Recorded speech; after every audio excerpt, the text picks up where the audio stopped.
Hi everyone, my name's AJ, and this is one of the very few conversations that you guys will listen to that we are not going to talk about AI. Yay, no, maybe.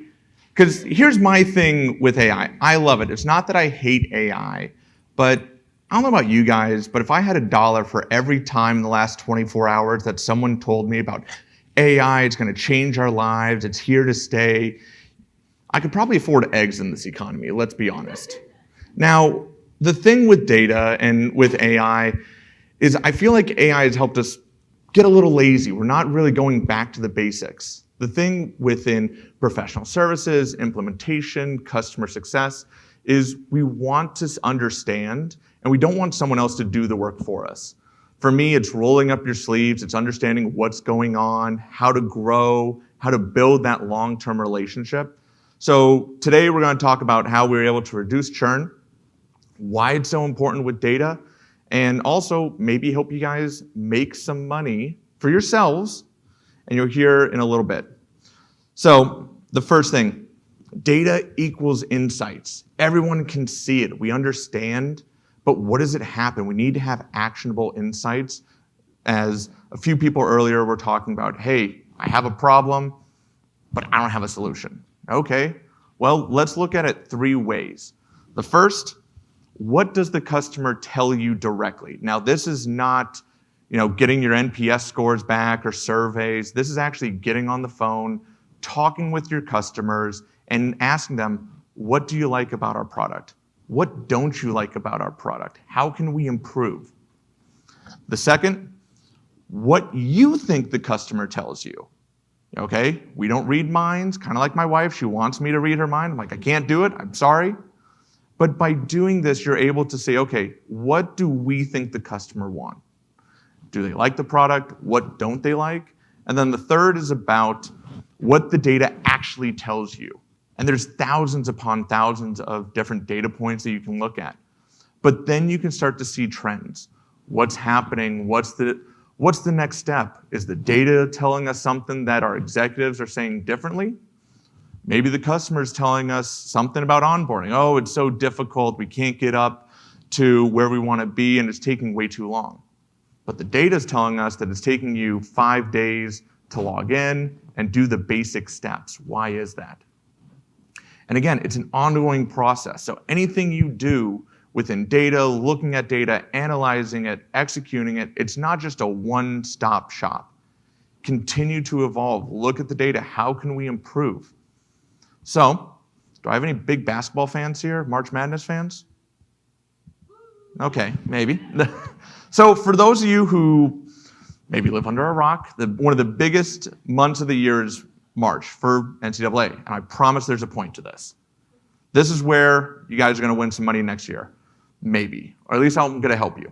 So 64 teams, 1 championship every year. $3.1 million are bet on March Madness. Crazy. We all seen the statistics.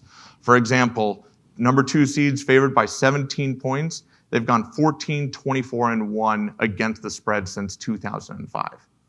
Okay, so we're working on our bracket.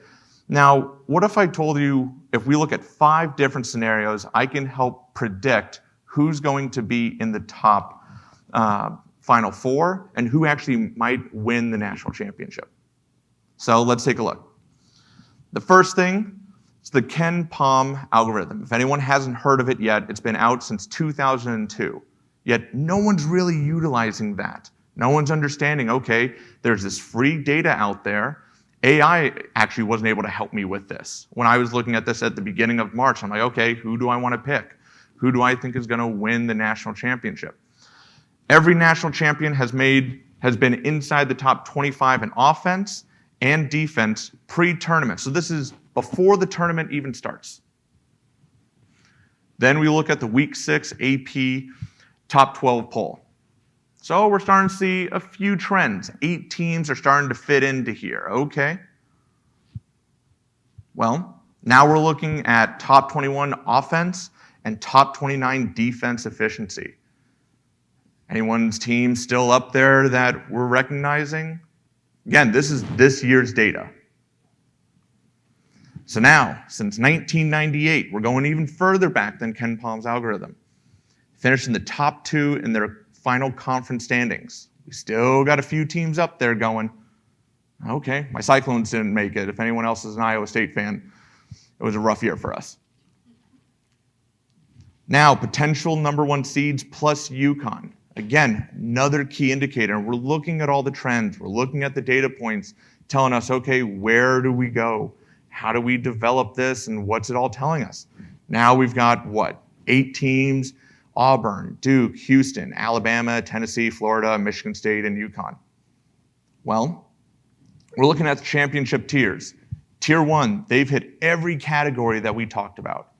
Tier 2, they're only missing 1. Tier 3, and my beloved Cyclones were at the bottom. Now here's the interesting thing. Does anyone remember what 4 teams made it to the Final Four this year?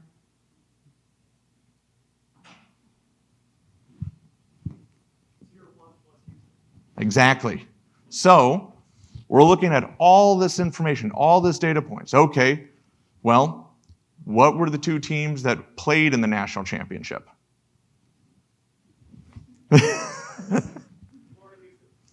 And who won? So part of this, of why I'm telling you, 1, because I want everyone to make a little bit of money. Don't call me in March. I'm not going to be someone's bookie. But I want to show you guys how we're using data in the real world, but no one's really executing on it.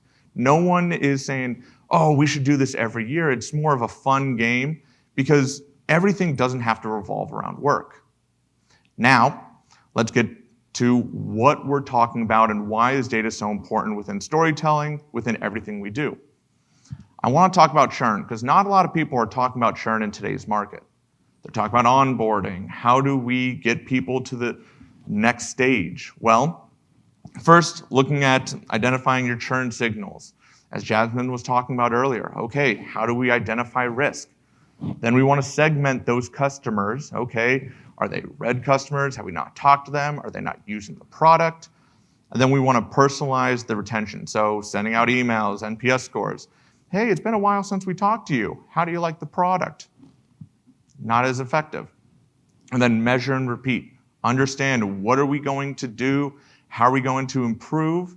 Because there's thousands upon thousands of data points.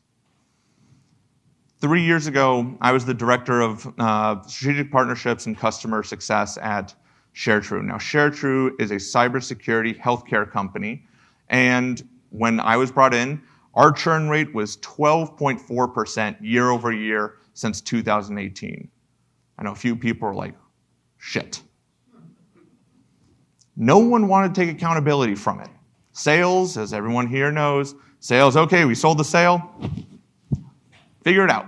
It's your problem now. Okay, no one wanted to roll up their sleeves and get into the weeds and understand. But this also, as everyone knows, greatly impacts the revenue and the outcome and the growth potential of a company. The more that you have in higher churn, you can't get those customers back. So the first thing I did is I went to our developers and I said, I want all the data.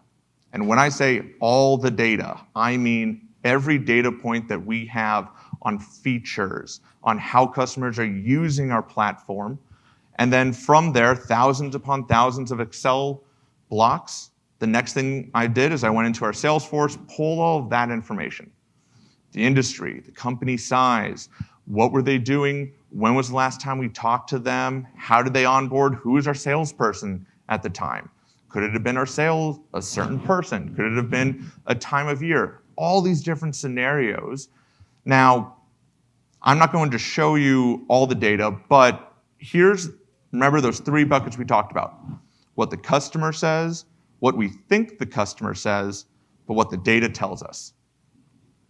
So the first thing, the data told us that it is high monthly customers. We're not using all the features, and users were a factor. We thought more users meant they were using our product even more. Again, this is what the data is telling us. Now here's what we think. I went to all the executive team. I went to our implementation team. And I said, what do you think we're losing customers?